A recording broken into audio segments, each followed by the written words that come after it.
Hébreux chapitre 9, le verset 22, nous lisons au nom de Jésus-Christ. Tata Edingwe Mbaka oyo ayebani mingi na kombo ya champion du Congo Edingwe moto na ngenge asilaki bongo kokufela moko ya bana na ye na kombo ya DGZ Edingwe Mbaka, âgé de 40 ans, marié, père de 2 enfants.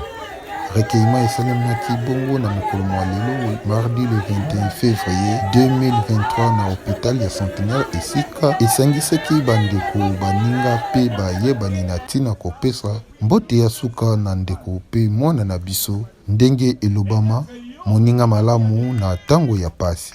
Lingomba ya nkolo na biso Yesu Kristo na motindami na ye ya sikisiki Tata Simo Kimbangu tokobengaka mingi Église Kimbangiste batikalaki pe nsima te na ntina kokabola mawa na ndeko Papa Paul Edingwe Mbaka na pasi oyo ekomeli bango na kati ya libota. Délégation ekambamaki na papa représentant provincial ya ville de Kinshasa, révérend Urbain Swaleme na mopanzi mama révérend Ntili Lutampa, président général AI ya association de femmes kimbaniste, afki pe pasteur communal ya Matete elongo na bandimi ya mitema malamu. Ekipe ya masolo Kimbangu te tozangaki te na ntina ya kokabola mawa na bandeko bakufeli.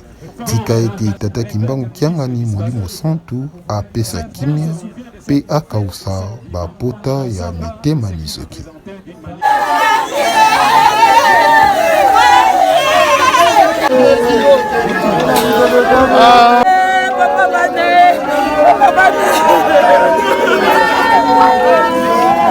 Bizarre makase ya ya e, ikone na bisa mateke ya ya Edingwe.